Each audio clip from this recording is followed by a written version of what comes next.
Good evening. I'm Tom Putnam, Director of the John F. Kennedy Presidential Library and Museum. On behalf of Heather Campion, CEO of the Kennedy Library Foundation, and all my library and foundation colleagues, I welcome you and thank you for coming and acknowledge the generous underwriters of the Kennedy Library Forum's lead sponsor, Bank of America, the Lowell Institute, the Boston Foundation, and our media partners, the Boston Globe, Xfinity, and WBUR.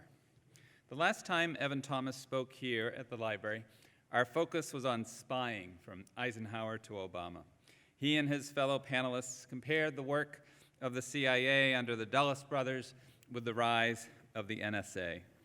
When asked if in terms of the balance between security and privacy, we as a country are better off today than 60 years ago, a few of the speakers suggested we were not. Mr. Thomas happened to have the last word of that evening, and here is what he said, quote, "There are terrible moments in our history. We get frightened and round up Japanese citizens and put them in concentration camps. We committed genocide with the American Indians. But our history is also full of examples of the rule of law reasserting itself. It gets battered, but then comes staggering back because of a vigorous press, because of our court system, and at times because of the ballot box. Compared to the rest of the world, we really are governed by the rule of law in this country. It has a way of reasserting itself and saving us, if you will, from ourselves. Not always and at all times, but eventually." One is not surprised then to find this same fair-minded and objective historical analysis, at times generous in spirit, in Mr. Thomas's new book, Being Nixon, A Man Divided, which is on sale in our bookstore, and there'll be a signing after this forum. And it is noteworthy that the end of the Nixon presidency might be viewed as a stirring example of the reassertion of the rule of law, saving our political system from itself. There is a poignancy to this new portrait of Richard Nixon's, quote, "heroic, if ill-fated struggle to be a robust, decent, good-hearted person." While Nixon could be cynical about voters, politics would be a hell of a business, he once remarked, if it weren't for the goddamn people. He propelled himself forward as a campaigner, wading into crowds, quote, "doggedly, bravely, even recklessly. It was," Mr. Thomas writes, "as if fear of heights made him a cliff diver." Evan Thomas is the author of 9 books. He served as a writer and editor for 33 years at Time and Newsweek, and he has taught at both Harvard and Princeton, where he was Ferris Professor of Journalism. Our moderator this evening is Tim Naftali, the founding director of the Richard M. Nixon Library, where he led the transition of that institution from being the only privately run presidential library of a modern 20th century president to one that is now a proud federal facility run and operated by the National Archives. He is the author of 4 books and is at work on a volume on John F. Kennedy. He has taught at the University of Virginia, the University of Hawaii, Yale, and is currently a professor at NYU. The question I kept asking myself, Evan Thomas writes in the conclusion of this new book, is whether Richard Nixon could see the true Nixon. No, Bent Scowcroft observed, but sometimes he took a peek. We're honored tonight to sit in on this conversation between 2 talented and thoughtful historians, offering us a peek at Richard Nixon, A Man Divided. Please join me in welcoming Evan Thomas and Tim Naftali to our stage.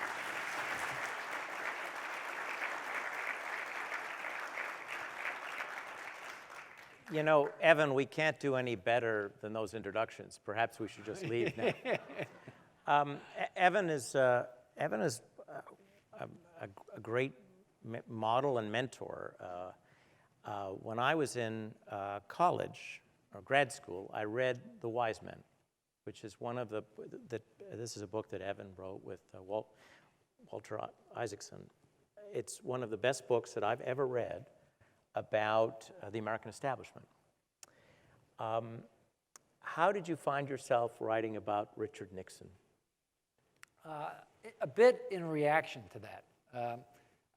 I worked for what people will call the East Coast media establishment for a long time. I worked for Time and Newsweek for 33 years. And I worked for Katharine Graham. And I was a Washington bureau chief and often went to her house, and I saw that world.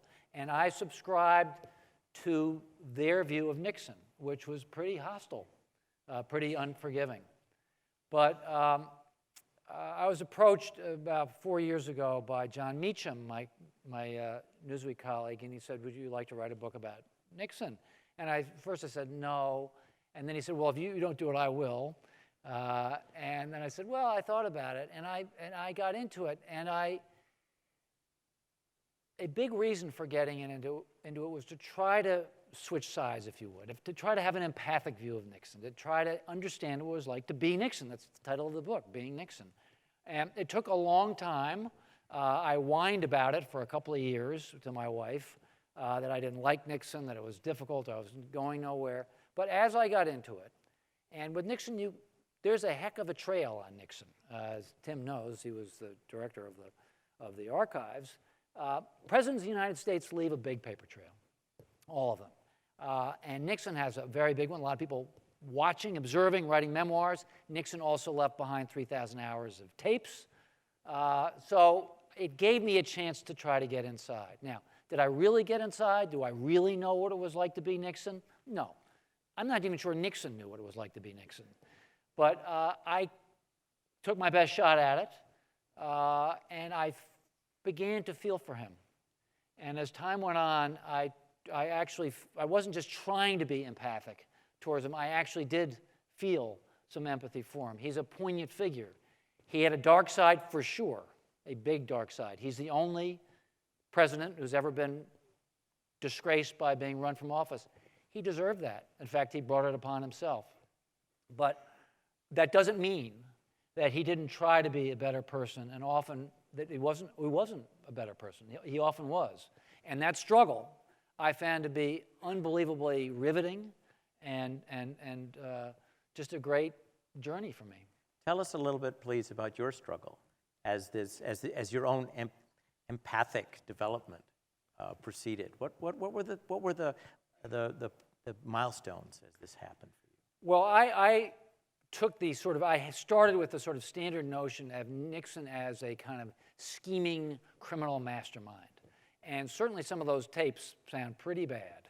And he could scheme all right. He was a big schemer. But the more I listened to those tapes, and I listened to them with my wife, Osi, out at the library. You can also listen to them online, nixontapes.org. I began to hear somebody who was less a schemer than somebody who was insecure, somebody who was blurting. He was a blurter. He would say things, stupid things, wrong things, vile things. He was anti-Semitic. But a lot of it was posturing. I think many of you have seen the show Mad Men, the TV show. There's a certain 50s and 60s macho male swagger that Nixon had. It's very unattractive, but it's also not entirely real. A lot of it is just swagger, of showing off show off that you're one of the guys. At other times on those tapes, Nixon is a lot more reflective and certainly substantive. Nixon was that rare American politician he actually read. He read books, and he read briefing papers. And he would get way into things in ways that were somewhat unusual for an American president, for a politician. He was deeply thoughtful, a little crazy about some of these things, but thoughtful. There was another side to him. So the combination of seeing the substantive side and hearing Nixon less as a wicked, malevolent force and more as an insecure person who was mouthing off affected my view of him and made me feel, I wouldn't say, people have asked me, did you like Richard Nixon? No. You wouldn't like Richard Nixon either if you listen to those tapes. You can't like him. But I did feel for him. And he did things that captured a couple of things I want to recount that affected me and caught my attention. One was late at night, he would sometimes make notes to himself about the person he wanted to be. And he would use words like joy and inspiring and serene, words that don't describe Richard Nixon as we know, no, but represent the person he wished to be. Now, you could say he's just making lists because he was always trying to persuade reporters that he was somebody he was not. And you could say he was all doing that for a UCID column, but and he was doing it partly for that. But I think he was also trying to convince himself that he could be that person. There was a earnestness and a desire to be that person. I was also struck that his daughter Julie, there's an oral history she has right at Whittier College, she described Dad coming home at night. He would come through the door with a whistling, and he would turn on all the lights, and he'd put a show tune on the record player, and he wanted to have a cheerful, upbeat conversation. He wanted to be upbeat. He wanted to be happy. He was not upbeat and happy. That's not who he really was. But he wished to be that person. He tried to be that person. That, to me, was affecting. One of the challenges for anybody writing about presidents or people close to them is to try to differentiate between spin and what people actually want to do and what they actually think. Correct. How you've worked on RFK, you've worked on one of the great Nobody lawyers was better at spin than the Kennedys. We talked about the establishment that you studied when you did the Wise Men. How did you build a smell test for Richard Nixon to try to figure out the difference between spin and what the guy actually wanted? He was so transparent. I mean, he was bad at spin. There was a huge PR machine at the White House. They had these so-called anecdotalists. Aides would be assigned to listen and take notes, to leak heartwarming anecdotes about Richard Nixon to the press. There aren't that many heartwarming anecdotes. And when they did leak them, the press didn't believe them because they were so palpably false.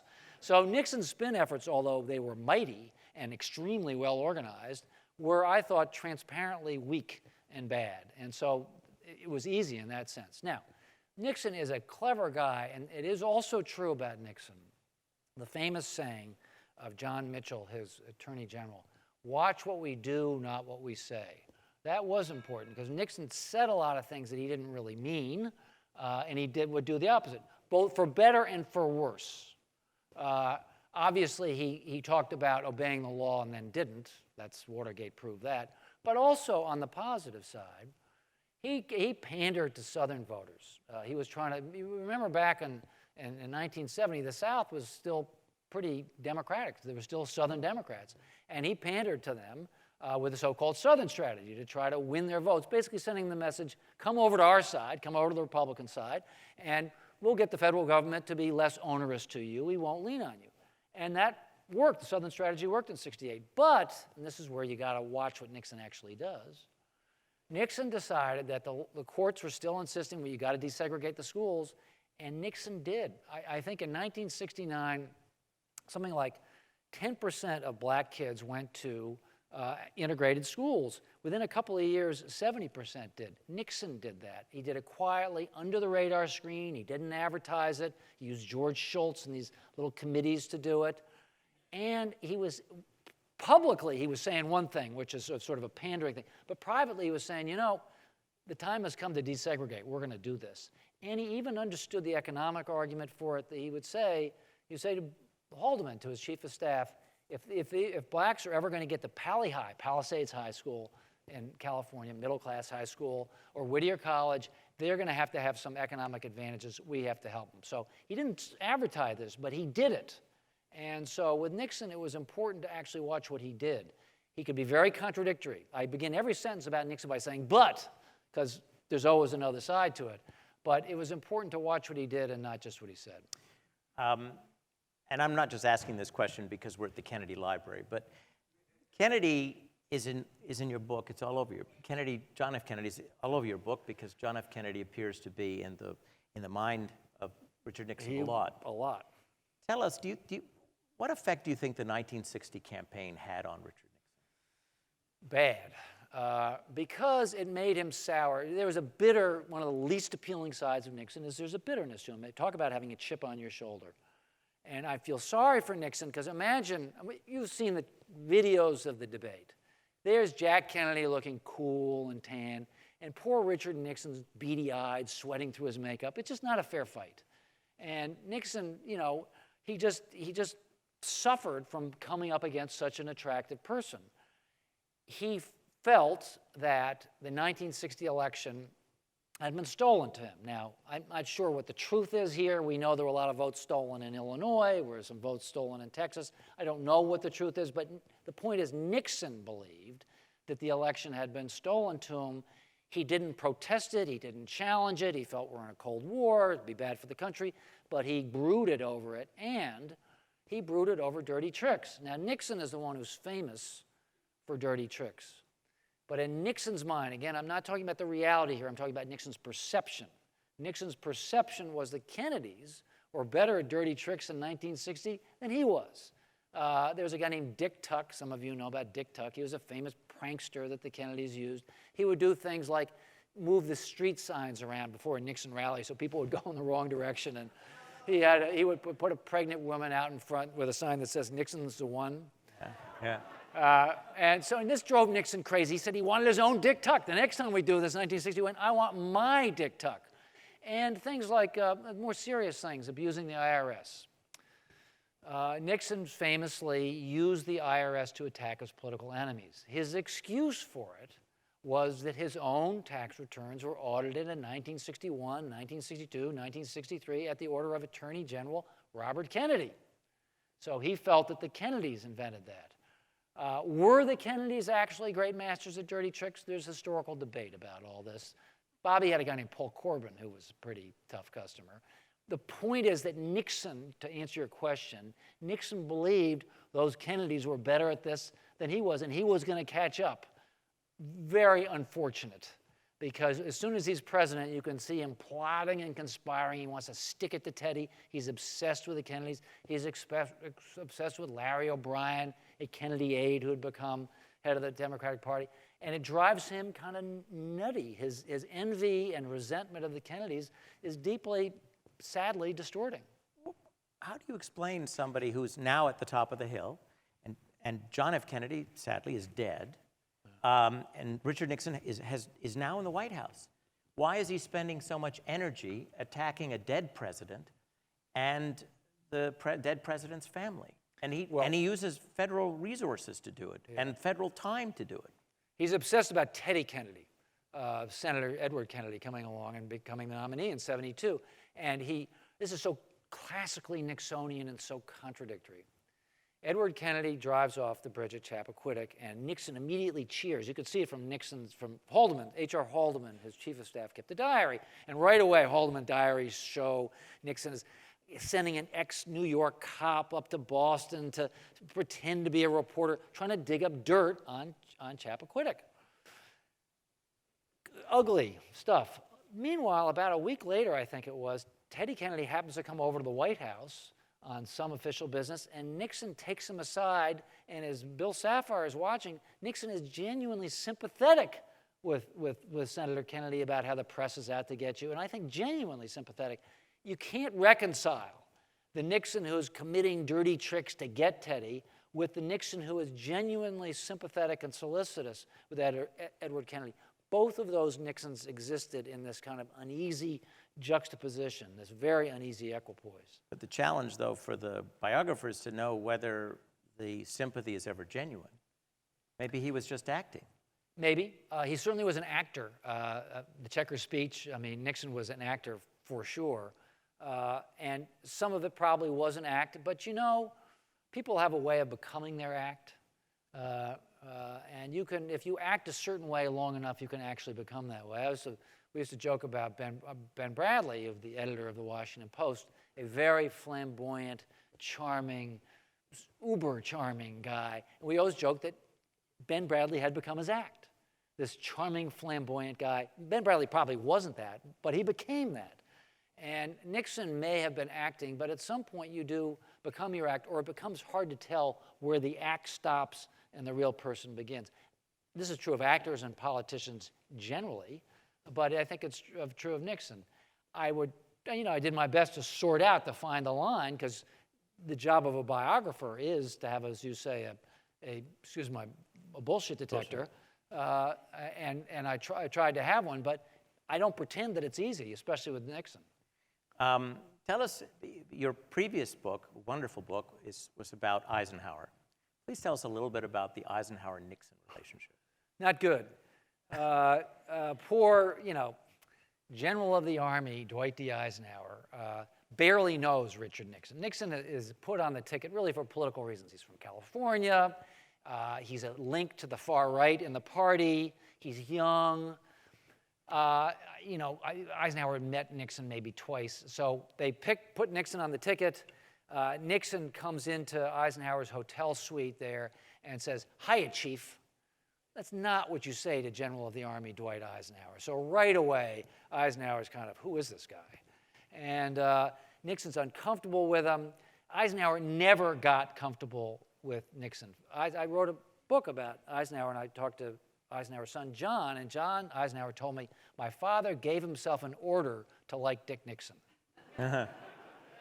So he tries to, first there's the famous checkers speech, there's a little phony scandal over a slush fund for Nixon, and Ike's people are going to dump Nixon from the ticket, and Nixon has to save himself for the famous checkers speech. That's example number one.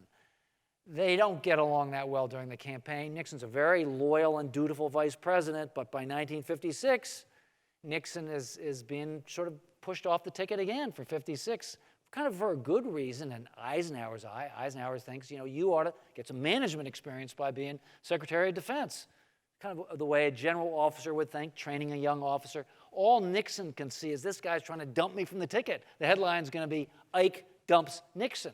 So Nixon hangs on for dear life. He gets psychosomatic illnesses, has to check into Walter Reed. I mean, it's just a terrible experience.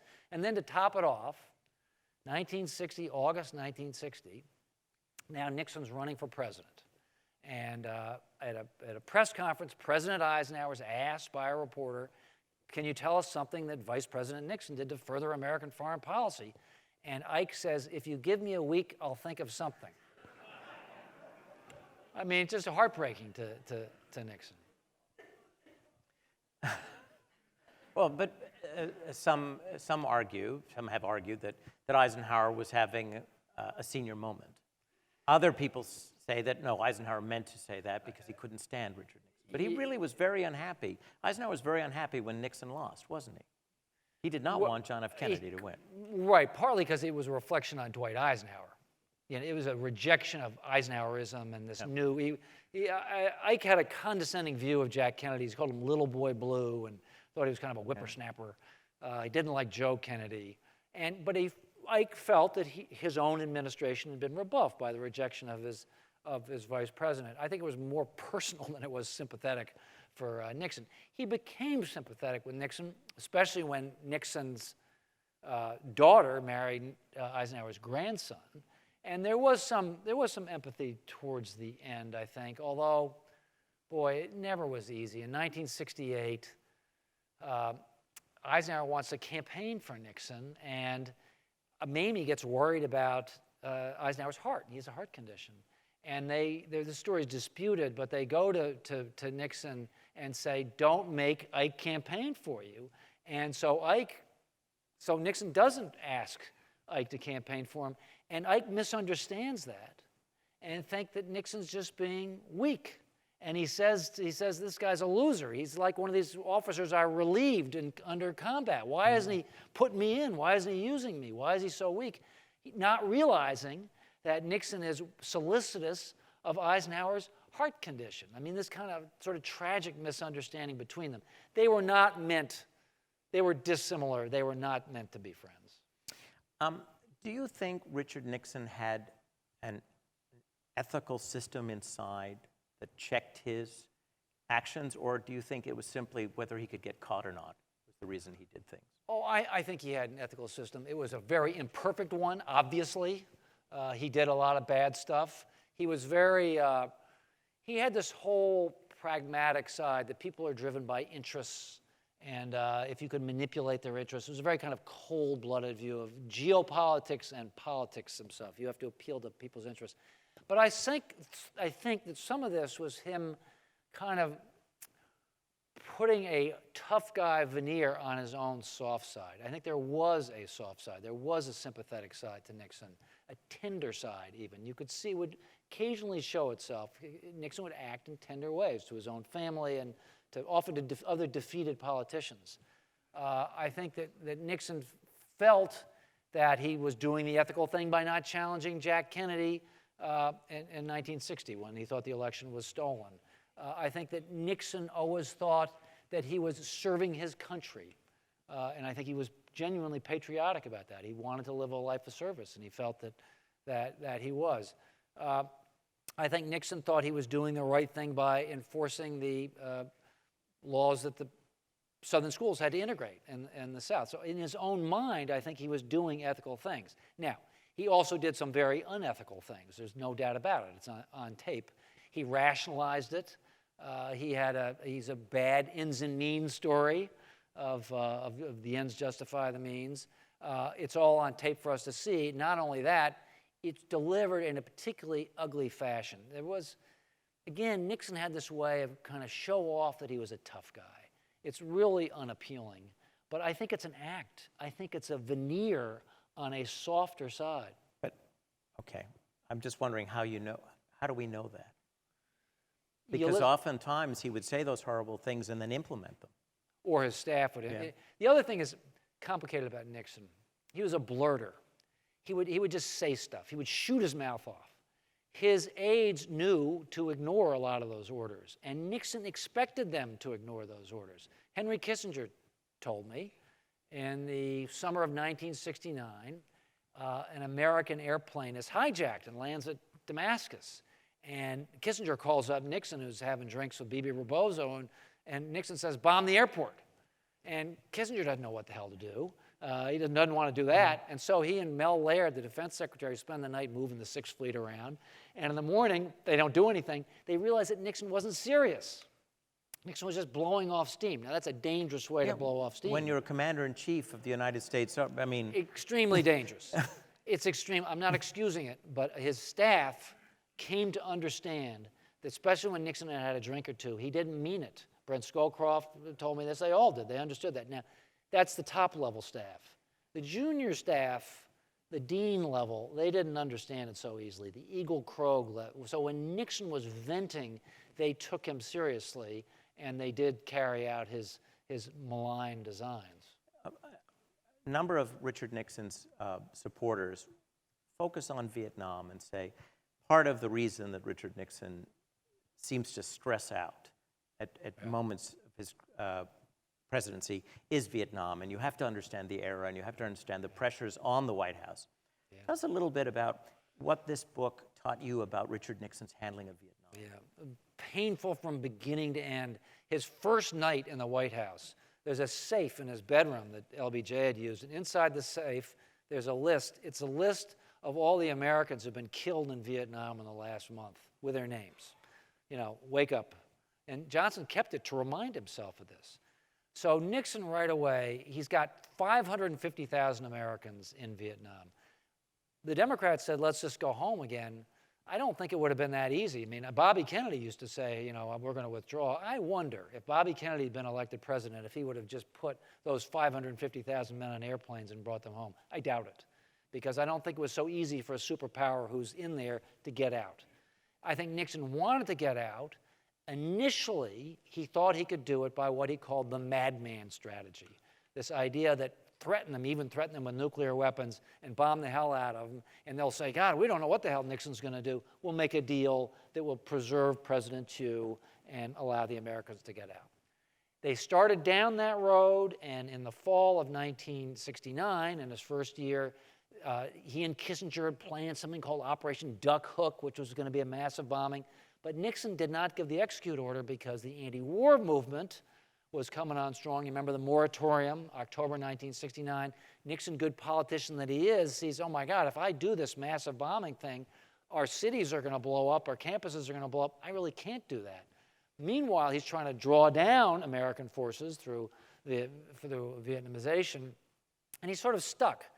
He can't bomb. He's drawing down forces. He's trying to negotiate a withdrawal.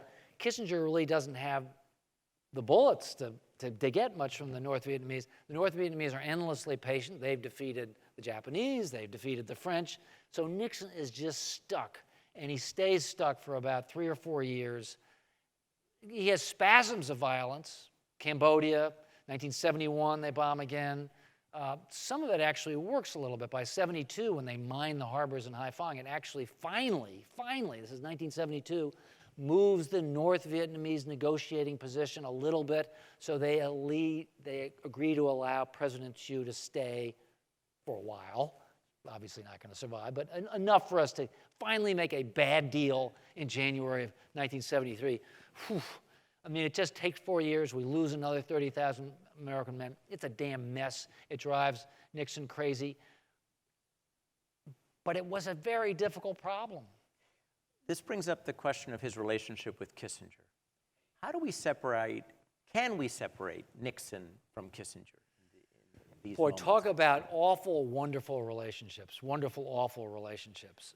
The good news is they had a worldview that was very sophisticated. They worked together to achieve real things, opening up China, arms control treaty with the Soviet Union, real progress in the Middle East. I mean, real, measurable, tangible foreign policy triumphs. They worked together to do that. They were well matched. They were substantive.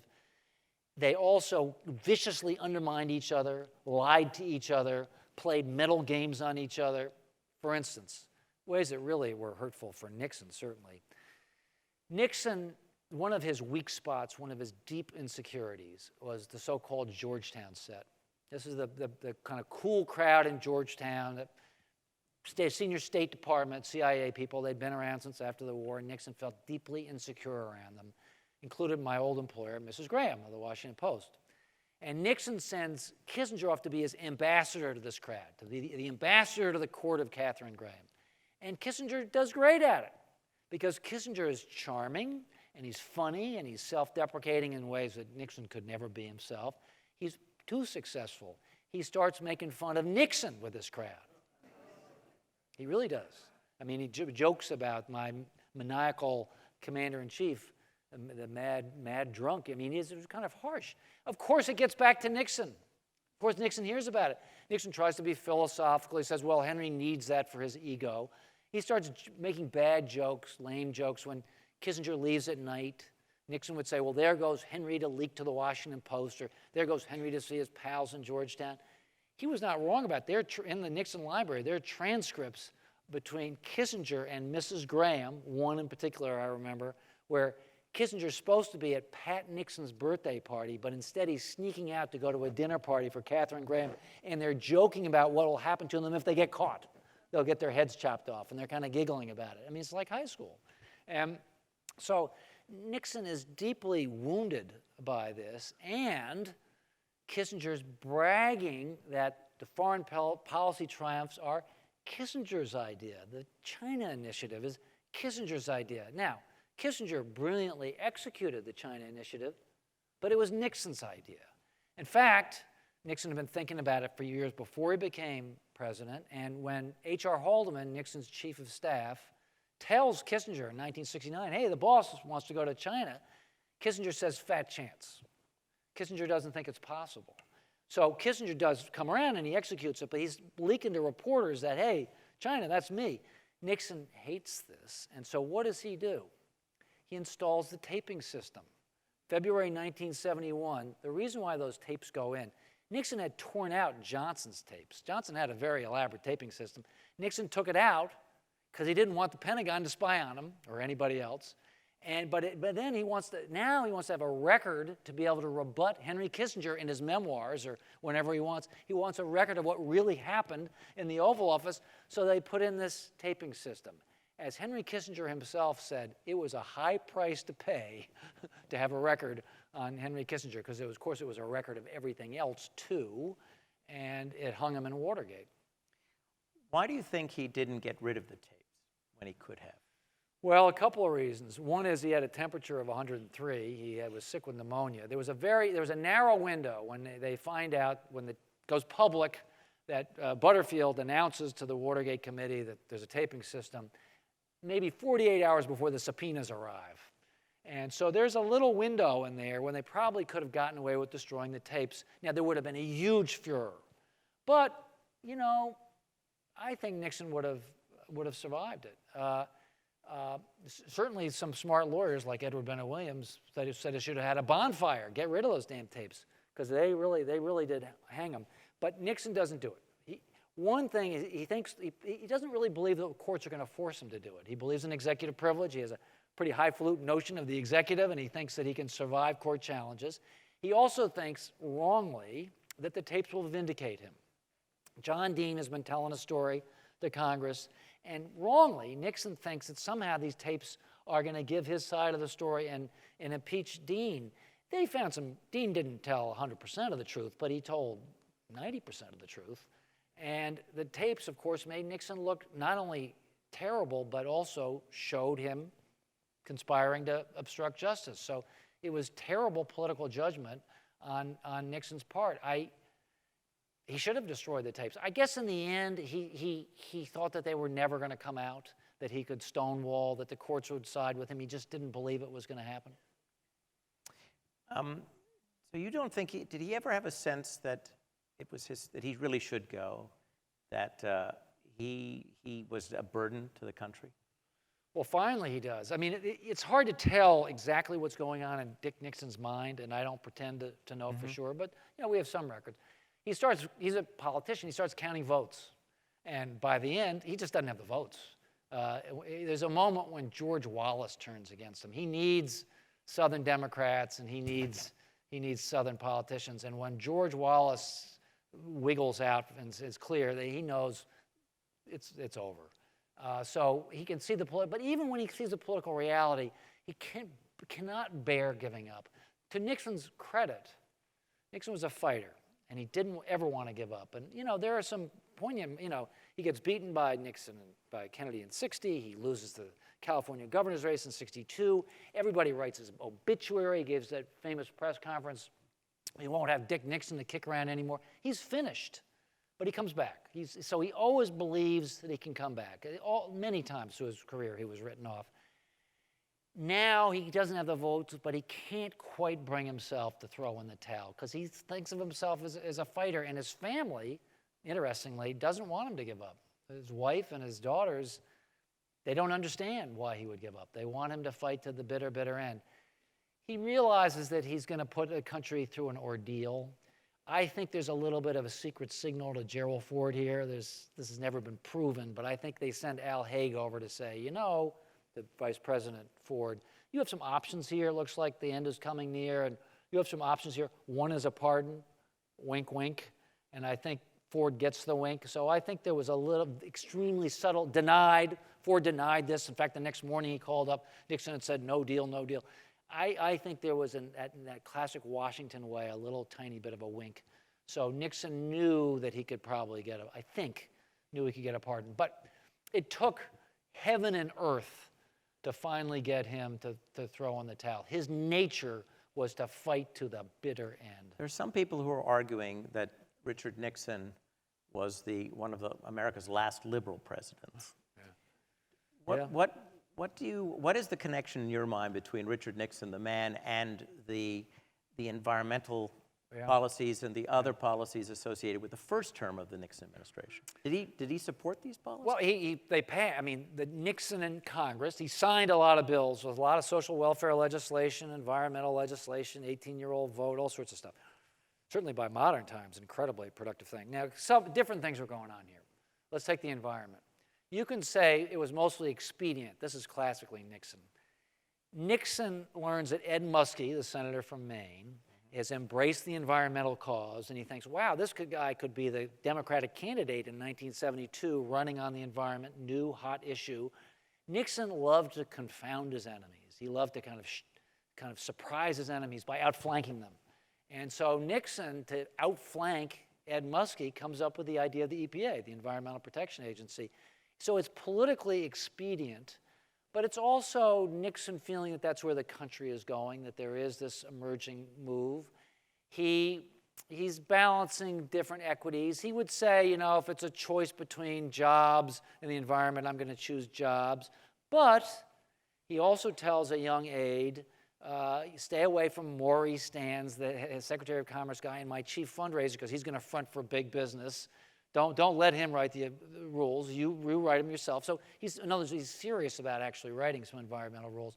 So it's a kind of I would say, as we said, environmental law, a mixed-use zone. There's some expedience, but there's also some genuineness. And the other thing about Nixon that I think is important, I was so struck looking through Nixon's records and his papers. In 1970 was an activist age. And people in government believed that you were supposed to do things when you were there. Even if it was to take power away from Congress, you were supposed to do things. Nixon got up every morning intent on doing things, on accomplishing things. It wasn't just about going on cable TV and yelling about that the other side was immoral and wrong. There was, in Washington in 1970, a spirit of we're going to actually address the problems of the nation. And they did it often in bipartisan ways, shockingly. Nixon was working with a Democratic congressman. He was the first president in 100 years to have both houses controlled by the other side. He made a lot of deals through what his legislative guy, Bill Timmons, called floating coalitions. They made a lot of expedient deals to get things done. Some of them had unfortunate consequences. One particularly stupid thing he did was wage and price controls. It was classic Nixon outflanking the left. He took a left idea, wage and price controls, and used it. There's a complicated backstory to why, but he was sort of a little too clever by half. That was a bad idea. That hurt the country. So some of his activism backfired. But some of his activism, particularly on the environment, was a good idea. And it was part of an age when government was doing things, when he was willing to make deals, when he was being pragmatic. All stuff that I think looks pretty good compared to the current scene. But when you listen to the tapes in early '73, he is vowing to dismantle all of this. He does, he is. So he is actually saying, I never believed in any of this. Let's get rid of it. And the only thing that prevented that from happening was his resignation. I think that's Nixon bloviating in his way. He said a lot of stuff like that, not just in 1973, but in 1971. But how can those of us who are trying to understand presidents tell the difference between a man talking to those he admires and respects most? Because, there were inner circles in the Nixon. Yeah. There were things that he wouldn't say to people other than Colson and Haldeman. Yeah. If you really want to know what he really believed, you listen to what he says to Colson and Haldeman. When he's telling them he's going to dismantle it all, how do we, as outsiders years later, differentiate between bloviating and what he would have done had he had the power long enough? By his record in the first term, where he didn't mean it. I mean, I remember sitting with Jim Schlesinger, who was later Secretary of Defense, but was a senior guy in the Bureau of the Budget, then the Bureau of the Budget, and Nixon would say things like, cut the CIA in half, cut the State Department in half. He would say this, and Schlesinger thought, God, is he serious? He wasn't serious. He was trying to give Schlesinger enough sort of oomph to go out and at least cut it by 10%. He was exaggerating for effect. It was his nature to talk this way, and his own aides knew to discount what he said. Now, you can say that's a dangerous way to govern, because what happens if your aides take you seriously? And in fact, in Watergate, his aides did take him. It was a dangerous way to govern. It cost him his presidency. But to answer your question of is he really serious about dismantling the government, I don't think he was serious about it. He was trying to get himself revved up to take another run at the welfare state. But at the end of the day, he was going to be pragmatic about it. He was going to make deals. He was going to take what he could get at the end of the day. I don't think his rhetoric was sincere. So when he said he wanted a list of every Jew in the U.S. government and wanted, as he said, Gentile to be over every Jew in the U.S. government, and the Jews were naturally disloyal to the American government. It was hideous. It's just, you listen to those tapes. Is he bloviating? Yes. You listen to those tapes, and particularly on Jews, he's just awful. He wants to count up the number of Jews in the Bureau of Labor Statistics. I mean, it's just terrible. Tim is not exaggerating. It doesn't happen just a few times. It happens a lot. But, and there's always a but with Nixon, and I'm not excusing his anti-Semitism, but I'm giving it some context. Richard Nixon was beloved in Israel for saving Israel in the 1974 Yom Kippur War, because when Egypt and Syria are advancing and the Israelis are running out of tanks and the State Department and the Defense Department are dragging their feet on resupplying Israel, Nixon says, send all the planes, send them everything. He's the guy who at least on the Israeli side, they believed that he rescued them. Golda Meir, the prime minister of Israel, is a close friend of Richard Nixon. So Nixon could say some hideously anti-Semitic things, but be close to Golda Meir. Nixon's national security advisor, Henry Kissinger, was Jewish. His top speechwriter, Bill Safire, was Jewish. Arthur Burns, head of the Federal Reserve, was Jewish. You can go down the list. Nixon had no trouble hiring high-ranking Jewish people, which suggests that a lot of his anti-Semitism, though gross and vile, was him mouthing off. You listen to it on the tapes, it's awful, but with Nixon, you have to watch what he did, not just what he said. Although the challenge in studying the Yom Kippur War is that Nixon actually is in the residence and doesn't participate in these.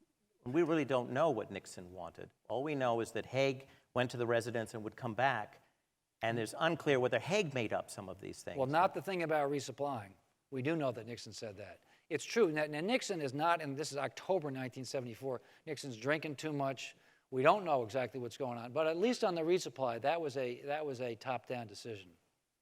That was resisted by Schlesinger at Defense, and the State Department was not keen on it. That wasn't just Al Haig making it up. That was Nixon. What are the mysteries that remain? You've spent a lot of time, you listen to a lot of tapes, you talk to folks that listen to almost all the tapes. What are the great mysteries? What would you like to know about Nixon that you couldn't figure out from what's available? Things that we'll probably never know. What's he really thinking in the 4 a.m. of his soul? What is he really, truly thinking? I mean, you've asked me these questions. There's this existential question about Nixon. Is he good or bad? You know, what is he really? You keep asking me, what's spin and what's real? And I'm doing my best to explain it as I see it. But of course, I don't really know what's truly in his heart as he lies awake. And he was always awake at 4 a.m. The guy never slept. You know, what is he truly thinking? Those notes when he's writing to himself, how much of that is him just trying to convince himself? How much of that is real? We can't know for sure. We may know more. There is a diary. Nixon has a diary of about 10,000 pages. I haven't seen it. I've talked to people who've read it. They claim that Nixon is not particularly self-aware in that diary. One of the things I kept looking for was Nixon self-aware. Did he know himself? And I would ask and ask and ask, and most people said no. As Brent Scowcroft has said earlier, said, well, sometimes I think he took a little peek. I asked James Schlesinger, did Nixon know himself? And Schlesinger said no. And then Schlesinger looked out the window and said, well, who does, really? And this raises a complicated question about how self-aware is anybody. And often great men and great women have to be kind of narrow-focused, you know, to get things done. They can't wake up in the morning and think, gee, where are my car keys, or how am I getting along with my kids? They got to think, I'm going to solve the world's problems today. And Nixon had that kind of megalomaniacal drive that a lot of, you know, powerful leaders have. So was he self-aware? No, but he had a lot of company in the lack of self-awareness department, not just the rest of us, but certainly great leaders who have to get things done. Now, it begs this question of, did at some level, was there some consciousness? I did find a couple of times where there is a hint of self-awareness, and they were poignant. Cambodia, the incursion of Cambodia, Kent State. You recall that those 4 kids were killed by the National Guard, and Nixon turns to Haldeman and said, was this me? Was this my fault? Because Nixon has given a pretty hot speech about how the United States can't be a pitiful giant, and he's thinking, oh my God, what have I unleashed here? And then a couple of years later, could only happen in the Nixon White House, the Joint Chiefs of Staff have been spying on the President of the United States. They've installed a yeoman into Kissinger's national security operation, and he's reading from Kissinger's burn bags and going through his garbage cans, and they're spying on the president. And Nixon, they catch this guy.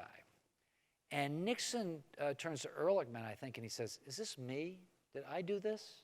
He realizes for a moment that he's created this poisonous atmosphere where everybody's spying on everybody else. And he goes, oh my God, is this me? Now, very quickly, he turns Machiavellian. He starts saying, how can we use this? How can they've caught Admiral Moorer, the chairman of the Joint Chiefs, spying on him. And he says, let's not fire Moorer, let's own him, right?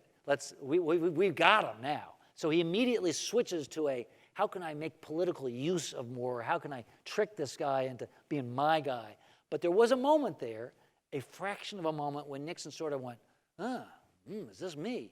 And lastly, and most movingly, as he's leaving the White House, you remember he resigns to the nation, and that morning he gives this kind of poignant or mawkish farewell to the staff. The last thing he says before getting on the helicopter is your enemies may hate you and you may hate them, but if you do, you destroy yourself.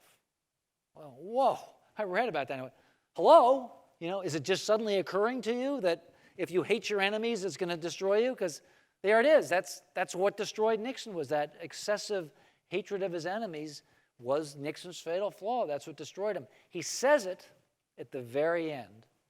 Did it not occur to him before then? And I would ask, I asked Ed Cox about this. Nixon, there were little flickers. Nixon said a couple of nights before he left, well, this is like a Greek play or a Shakespeare play. It's got to play itself out. So there's a little tiny bit of awareness. I actually was curious if he actually read a play by Shakespeare or a Greek play. And the Nixon Library, as you know, they have the school papers. And Nixon did in college read Shakespeare's Julius Caesar, and he wrote a paper about it. It's a really bad paper. He totally missed the point. He didn't get the hubris piece of it. So Nixon was quite well read, quite deeply read, but he seemed to have missed the theme of hubris. He seemed to have missed that kind of need to be self-aware about your own overweening pride. And of course, as in a Greek play, he was brought down by it. We are always talking about or thinking about presidents in terms of greatness. Now that you've spent so much time trying to figure out this complicated man, where does Richard Nixon fit as a president? I mean, is the country better off for his having been president? No. He ranks low, and he deserves to rank low because he's the only president in history to disgrace his office and be driven from it. And you listen to those tapes, they're disgraceful. But, and again, with Nixon, there's always a but. He did do a hell of a lot on foreign policy, opening up China and that arms control agreement and some of his domestic legislation. That was great. He did arguably, now we could get into and argue about this, when he gets in 1968, the country is in flames. There are race riots. The campuses are blowing up. By 1972, things have calmed down. Now, some of that was just these fires burning out and running their course. Some was Nixon ending the draft, which took a lot of the pressure off. Nixon deserves some credit for, in his own way, his own kind of Machiavellian way, calming things down. So Nixon has some positive marks on his record. But for Watergate, he'd be ranked in the upper half. But you can't say but for Watergate because it was a terrible thing, and they caught him, and they should have, and he disgraced his office. The really tragic part to me is that Nixon was a patriot who loved his country and believed in service. He really did. He was sentimental and mawkish about the flag in a kind of a sweet way. He loved uniforms. He saluted the military. He believed that was sincere. He's not faking it. That's not spin. That's what he really believed.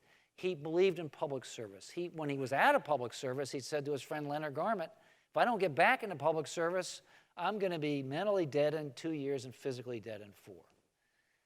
But the guy who believed so much in public service did more than anybody in modern times to discourage other people from getting into public service, because Watergate made us cynical about service, just as John F. Kennedy made us idealistic about public service with his famous inauguration address and that appeal that reached so many people and so many hearts in the early 1960s and really drew people to public life. Nixon's behavior on the tapes and in Watergate had the exact opposite effect. It made people cynical about government and drove them away from public service. That is a tragedy to me. And because we're not cynical, it's time to have some questions from all of you. Are there any questions for Evan? The mic is over there. Yes, go ahead, please. Would Nixon ever stand a chance of being elected president in today's age of social media? No. Would Nixon be elected in the age of Twitter? No. Can you see Nixon twittering?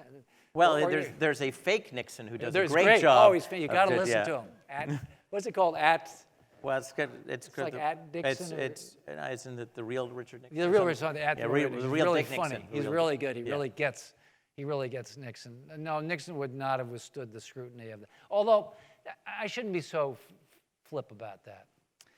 The press was pretty inquisitive in Nixon's time, and arguably more inside. I think actually there were more leaks back in the days of Nixon than there are really inside. There's a lot of social media and noise now. But I think that the press kind of probe deeper into Nixon's White House than they do now. People actually return their phone calls from inside government in ways they don't now. They're more PR people fending off reporters. Nixon went through a terrible press gauntlet, arguably even worse than today. The press was very bitter about Vietnam. They were bitter about being lied to by Lyndon Johnson. They hated Nixon by and large. They gave Nixon a rough time. So it's not like Nixon had it easy from the press by any means. You once told me a story about how the George W. Bush administration had massaged journalists. I don't mean this in a sexual way. I meant just giving them materials.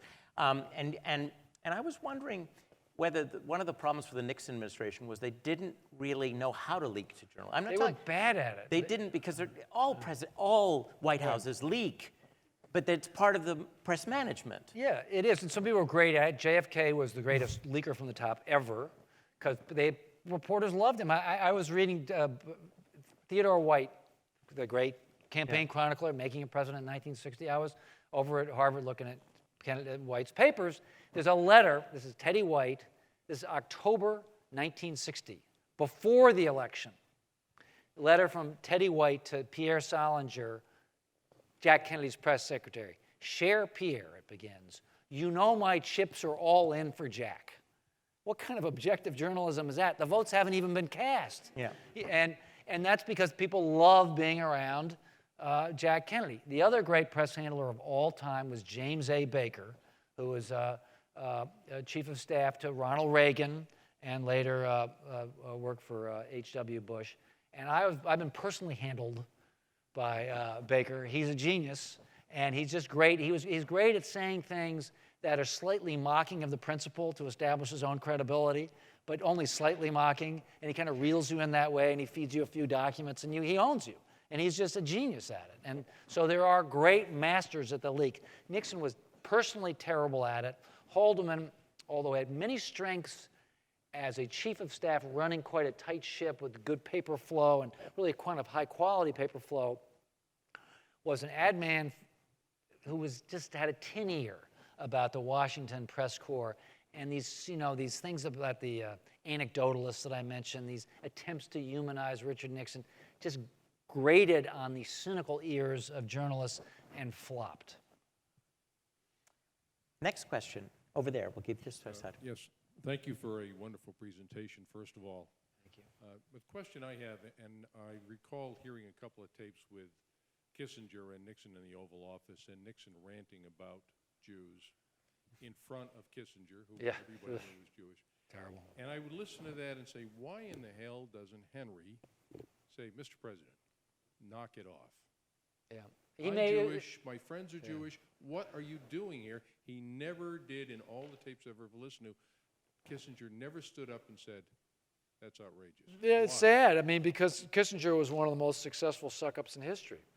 I mean, he was great at it. I mean, he was a great flatterer, but this is demeaning, and Nixon did this to him. Nixon makes him wallow in his, I think for purchase, it's a kind of bullying. It's a way of getting authority over Henry, is by making Henry be anti-Semitic, by making a Jew be anti-Semitic, was a cruel and ugly form of dominance, if you were. I mean, all government is high school, and it's like a bully in the high school cafeteria trying to bully another kid.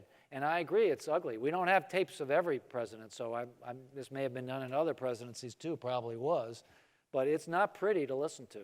So essentially, Kissinger did not have the integrity to Easy really for me to say.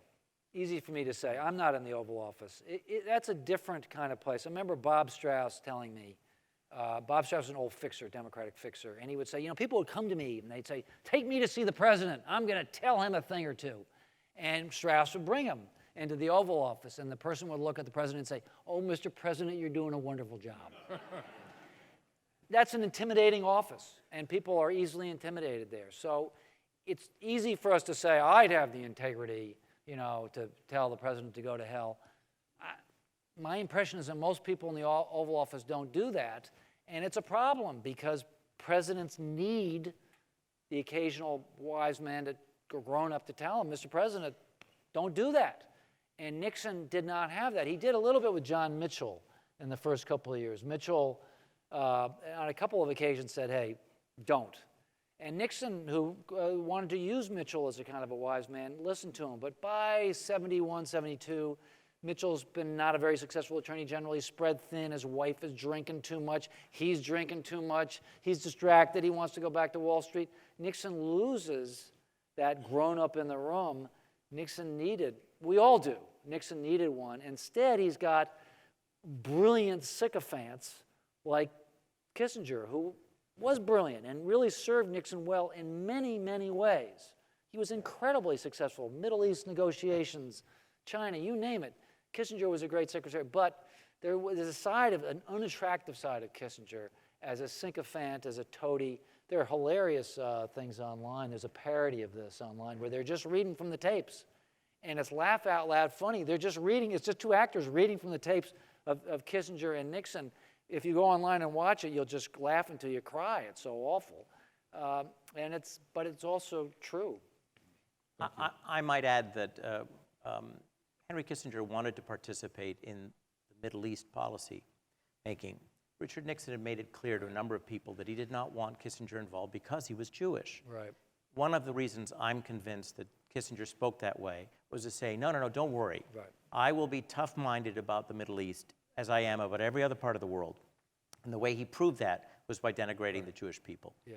So that it was a part of Kissinger's effort to be a player on the Middle East policy side, because the president, at least publicly, had given that responsibility to Secretary of State Rogers. Yeah, that's right. I think that's absolutely right. Thank you. Welcome. Thank you for delving into the enigma that was Richard Nixon.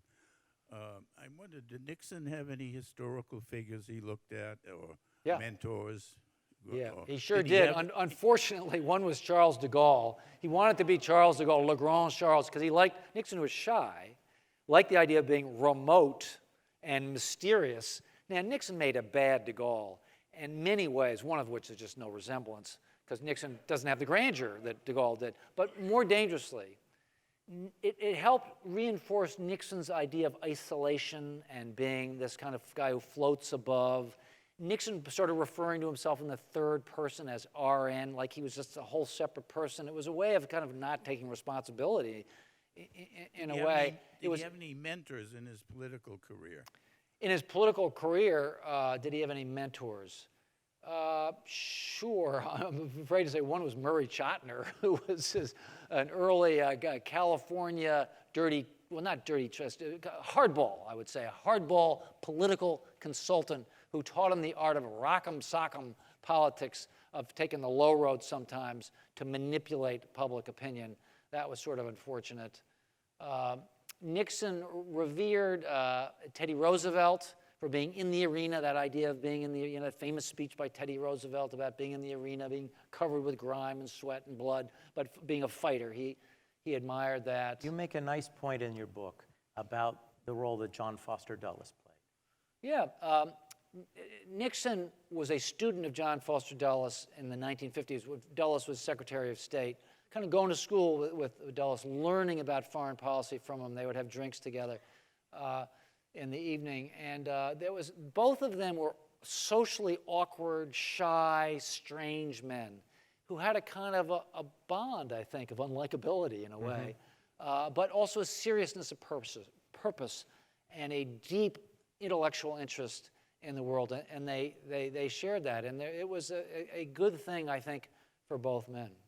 Well, Kissinger was a Bismarckian. Did any of that rub off, the balance of power? Yeah, Kissinger and Nixon both were, more Kissinger, I suppose, but Nixon was a pragmatist who believed in interests. You appeal to and exploit. Don't get all gooey and goopy about ideals.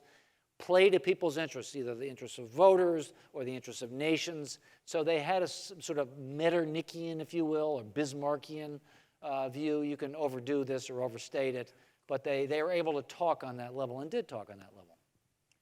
Sir? We've talked politics all day.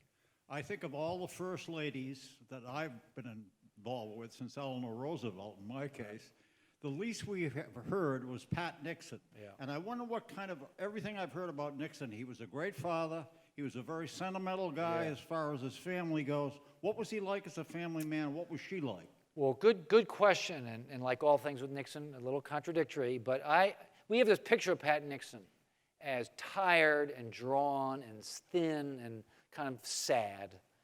I intentionally put in my book a picture of Pat Nixon taken in 1953. She's a knockout. She's a beauty. She's about 15 pounds heavier. She's radiant. And Nixon's standing next to her, and he looks like one of these guys in high school who can't believe his good luck that he married the babe. And I think early in their marriage, I mean, there are very affecting love letters between them. I don't think those are spin. I think they're for real. I think Pat, I found 5 times when Nixon talked about getting out of politics, each time she would say, you can't because she understood him. She knew he would be miserable. She hated politics herself increasingly as time went on, but she stood by him. Now, maybe he was staging these events to kind of force her to reassure him. You know, marriages are complicated, and who knows what's really going on. But the point is, she stood by him. She did. She loved him. She was ambitious for him. She was ambitious with him. By the time Watergate comes along, though, there is real strain between them. A president has a coterie around him, and Nixon both encouraged and allowed H.R. Haldeman, his chief of staff, to separate her. Increasingly, you see her being pushed to the outskirts. This was a great loss for Nixon. Among the things I noticed, Julie says a couple of things. One is that Nixon never talked to Mom about Watergate, big mistake. He should have talked to her, and that she wanted to get rid of the tapes. But she never said that to Nixon because by then she was just sort of stepping back. The marriage, I think, had gotten kind of dysfunctional by about 1972, 3, I think. Was she a total introvert as opposed to, no? No, I think she was kind of Susan Eisenhower, other people told her she could be really affectionate and warm, not with the press, not in public. She was bad at that. But with other people in her coterie, with her friends, there was a warmth and she was easier with people, with other kids, with her kids' friends, easier with them than Nixon was. Although, even Nixon, a teacher at Nixon's kids' high school, Chapin School, told me he was the most popular father. All the other fathers, these Wall Street guys, they weren't around. Nixon made an effort. Nixon was bad at making small talk. So when he talked to kids, he didn't make small talk. He said, well, what do you think about arms control? And they were flattered. These kids were flattered to be asked, and he would get into serious conversations about world affairs. And he kind of did want to, in his own Nixonian way, he did want to know what they thought, and it was flattering. Thank you. But Pat, there was a sweeter side of Pat. I just want to say one last thing about Pat. The marriage they were both drinking too much. It was a mess by 1973. But if you want to see how Nixon felt about his wife, Google Pat Nixon funeral. The video of Nixon, he's not just crying, he's bawling. He is undone. He is completely destroyed by the death of his wife, and he was dead himself a year later. Next question. I'd like 2 minutes to tell my story of Nixon and me and my father, if I may. Okay. Okay, you will find it interesting, I'm sure. In 1968, when Nixon was running, my father had loved him for 20 years, and because of the Alger Hiss affairs and how Nixon had gotten rid of Alger Hiss, and he loved him. And me, I was a high school senior, radicalized high school senior, in-your-face teenager. And I said to my father, if he wins, I'll give you 1 week before you hate his guts. And, of course, everyone is elected on Tuesday. 4 days later, he calls me from Detroit or Cleveland, wherever he was. And he said, let's get rid of Nixon. He's no good. How did he know? Well, that's the point. That's the crux of it. And I said to my father, what turned you against your hero so fast? And my father's answer to me was, it's his Ku Klux Klabinet. His what? Ku Klux. His Ku Klux Klabinet. In other words, my father at that moment had X-ray vision, and he saw that Nixon was surrounding himself with bad guys that would ruin him later on. I think he was a little premature, actually. Yes, he was, of course.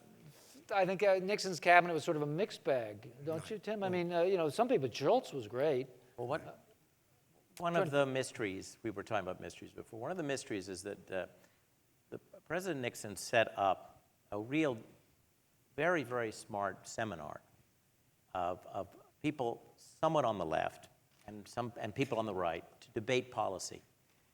Daniel Patrick Moynihan was the person somewhat on the left in that era. He moves a little to the right over time. And a man named Arthur Burns is the one on the right.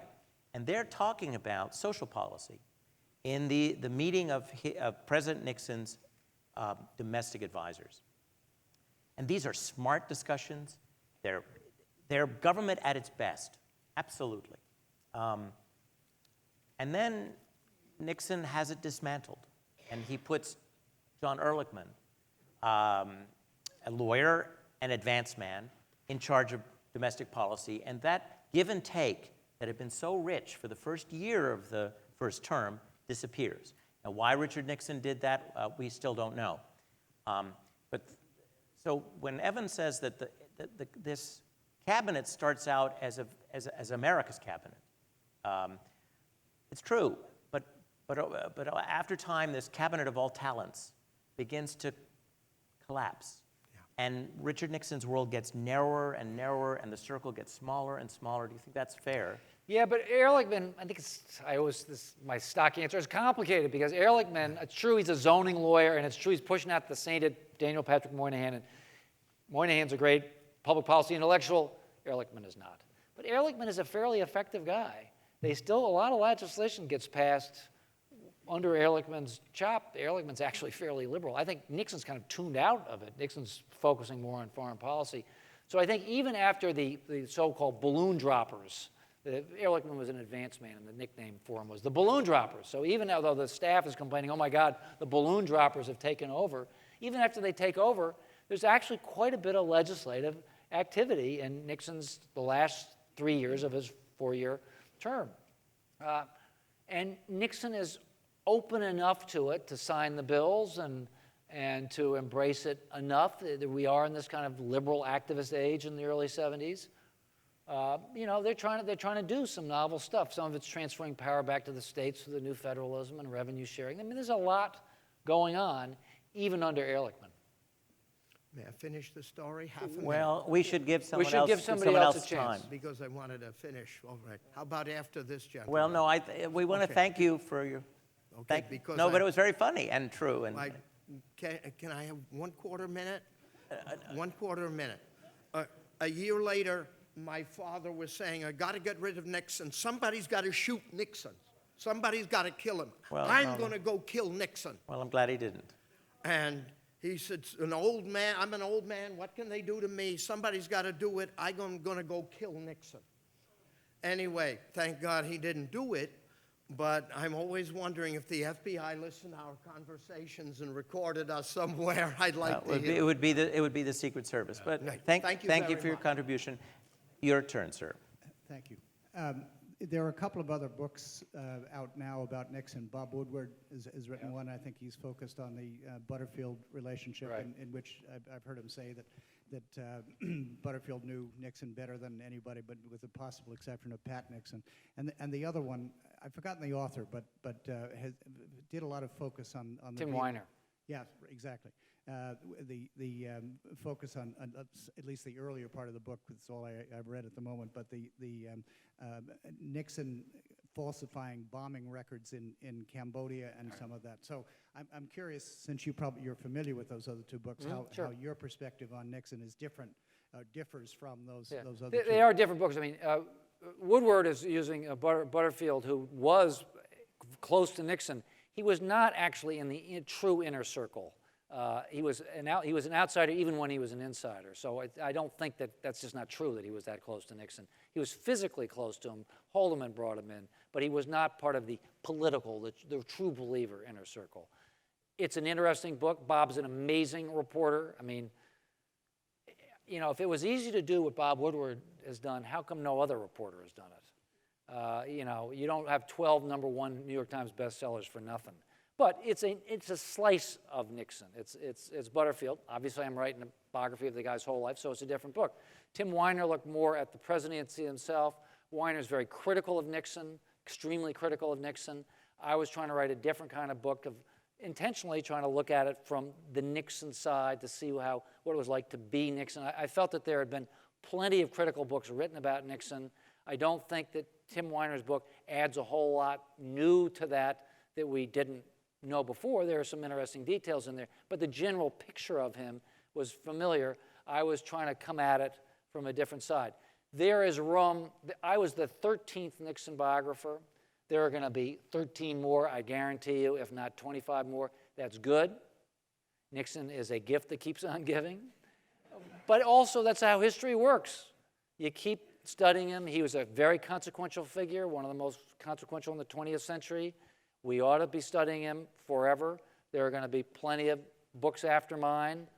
Bring them on. Last quick question. Weiner seems to say that Nixon was on the verge of a nervous breakdown for a lot of the early 70s. So. I think he was on the verge of a nervous breakdown at the very end. I think he was drinking too much and taking too many pills. And I think one thing you notice, Tim, the paper trail on Nixon kind of grinds to a halt in about October 1973. He's not gone until August 1974.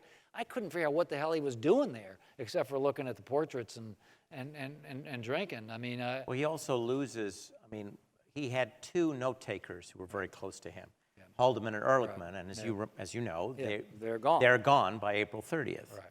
So, and the tapes are gone because the tapes stop in July. So you don't have the inner circle note-takers. Ken Cole, who replaces Ehrlichman, is not as close. His notes are not as good. So we don't have the note-takers. We don't have the taping system. And Nixon also stops his diary. So it's a little like studying a modern presidency. There's not much being written down. Nothing happy was going on, I'm sure of that.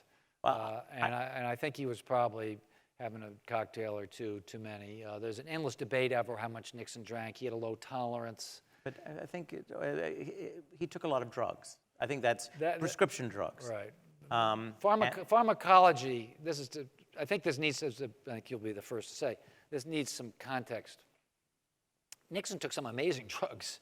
In the 1950s, he's on uppers and downers, amphetamines, barbiturates. Yes. You sort of can't believe what he's taken. But the pharmacology of the 1950s is crude.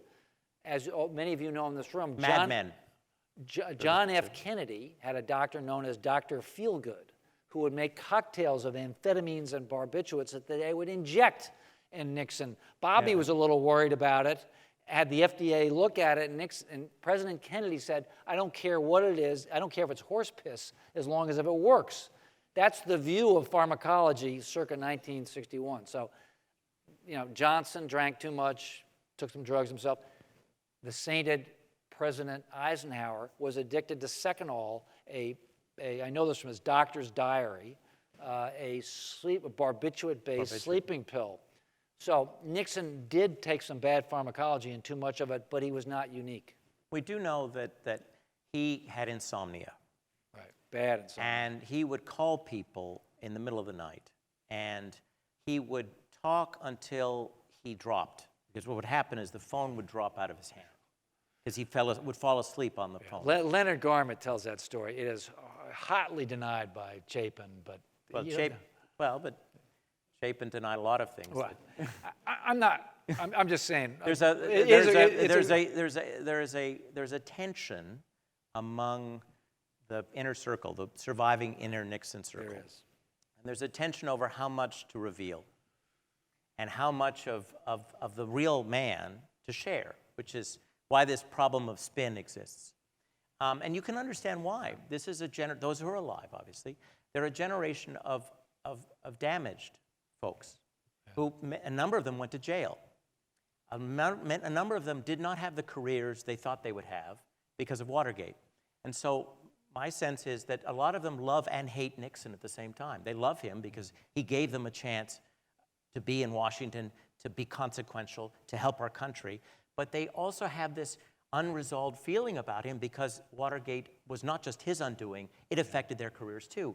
A number of those people are very contradictory about Richard Nixon when you talk to them now. And you talked to a number of them. Yeah, sure did. And I think they have genuinely contradictory feelings about him, not just because he gave them their break and then put them in jail. That's enough to make you contradictory, but because they saw a contradictory figure. They saw his kindness and his consideration. They saw his erratic temper. They saw him being bloviating. They saw him being shrewd. They saw all sides. It was a confusing and kind of scary guy to be around, but they saw the good as well as the bad. I'm convinced of it. Frank Gannon, we've talked about, Frank Gannon helped ghostwrite Nixon's memoirs and spent a lot of time around them. And he describes the White House at the very end. Nixon and his family can't really talk about Watergate at dinner. They're having polite small talk, but they're leaving little notes for each other on their pillows at night. It was like he said out of a Tolstoy novel. It was this kind of very indirect form of communication. Awkward, painful, who knows what they're really thinking, who knows what kind of stress they're under, you know, what is really going on here, you know, hard to know. I think, truthfully, a lot of things are going on. There are terrible misunderstandings. I mean, very poignant at the very end. The very last night, Nixon's with his family, and he hears the crowd outside roaring outside the White House, and he thinks they're chanting, "Hail to the chief," so he goes to the window. They're actually chanting, "Jail to the chief." And his family has to pull him away. You know, you can imagine.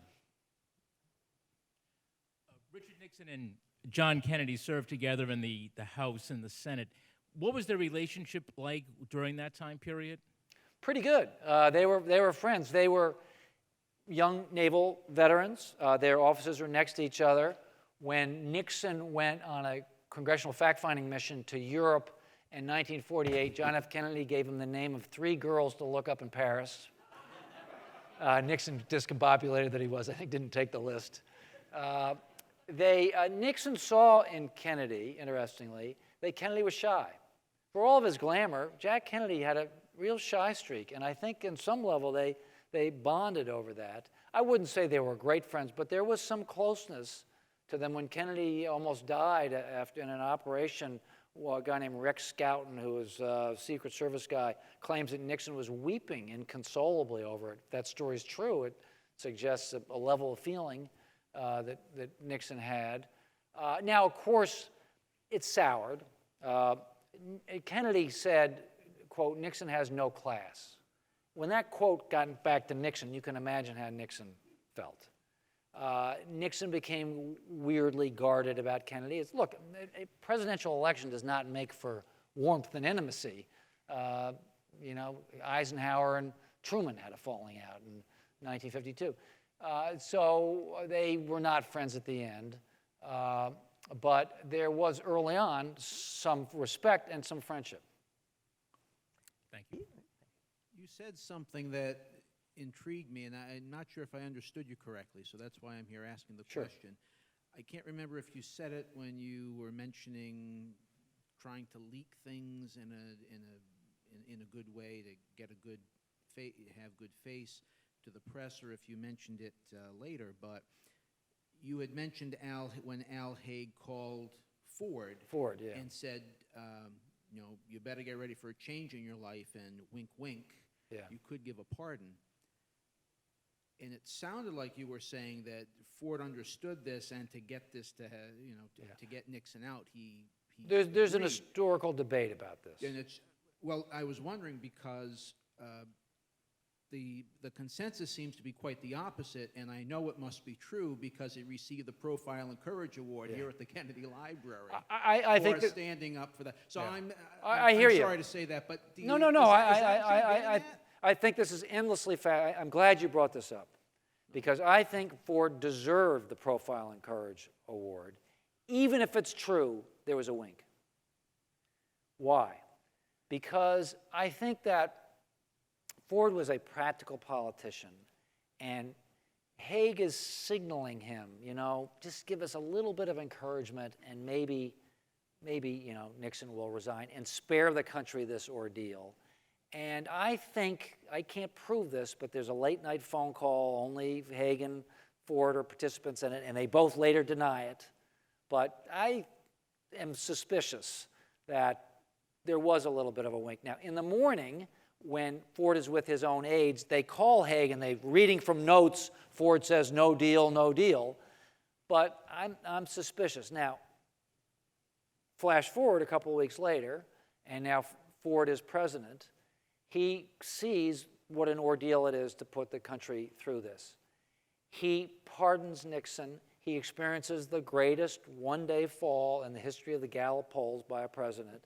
It costs him, in 1970, a lot of people believe that it cost Ford the 1976 election to pardon Richard Nixon. So I think it was a politically courageous thing. I think he deserved the award.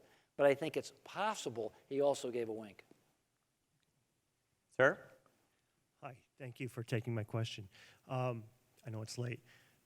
How significant is the relationship of Prescott-Bush to Richard Nixon's early career? When I think of the Bush legacy, I can't, what I've learned recently, what I've read, is that there's a long, strong relationship there. But I was wondering if you had There's some relation. I mean, that at all. Prescott-Bush in particular. Well, Nixon makes George H.W. Bush, thinks he's an up-and-coming guy, makes him head of the party. Of course, H.W. has to be the head of the party during Watergate, which is pretty painful for H.W. I think, Nixon didn't totally trust anybody, including George H.W. Bush, who was about the most trustworthy person you could find, but admired him for being a attractive young war veteran who was good for the party. In those days, the Republican Party actually had moderates and had Northeast moderates and even Northeast liberals.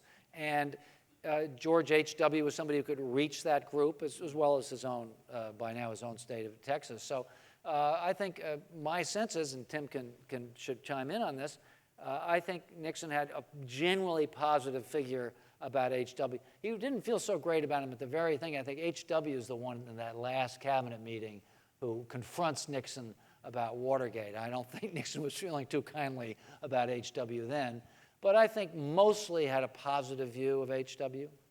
Yes, he actually saw him as a young man in a hurry, and that was a compliment. H.W. in that period, if you look at pictures of him in the 1960s, was a handsome man. They thought he was Kennedy-esque. They used that term.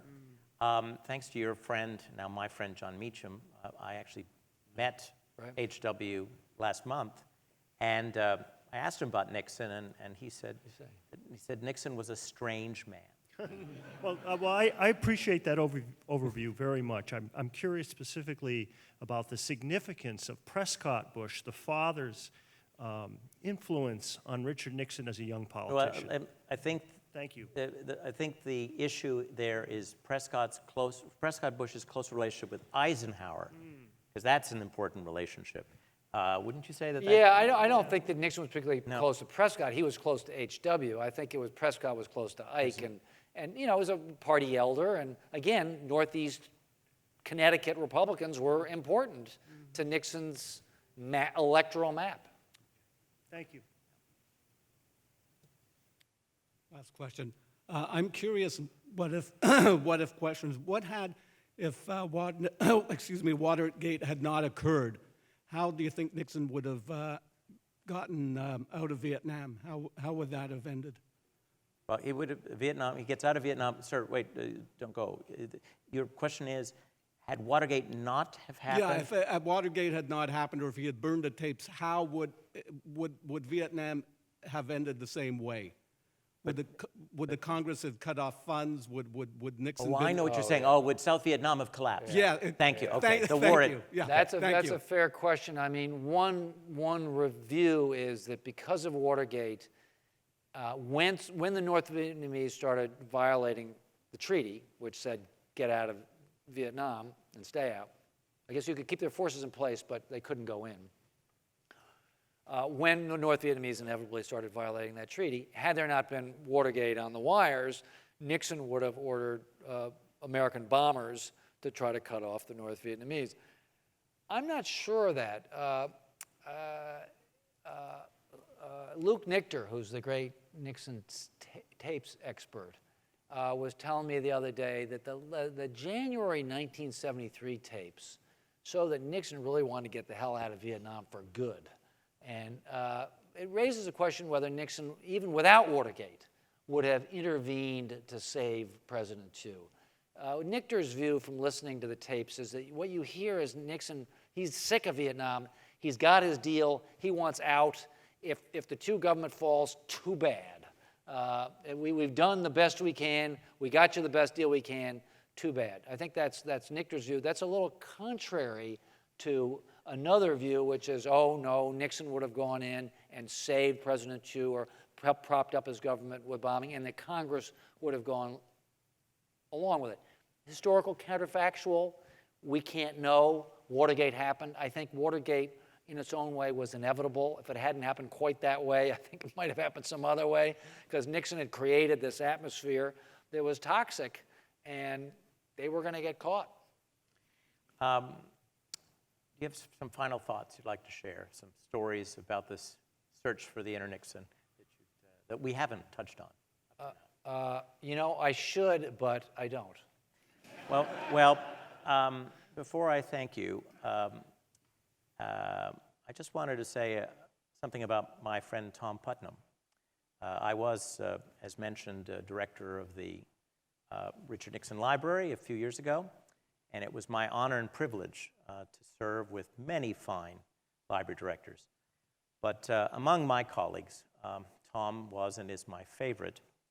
And Tom and Evan and I are too young to have known John F. Kennedy, and so I can't say what Kennedy would have said, but for those of us who study John F. Kennedy's ideas about leadership and public service, I think they are completely parallel to the way in which Tom Putnam ran this library, and I think it would be nice for us together not only to thank Evan Thomas for a fine presentation, but Tom Putnam for being a great public servant. Thank you.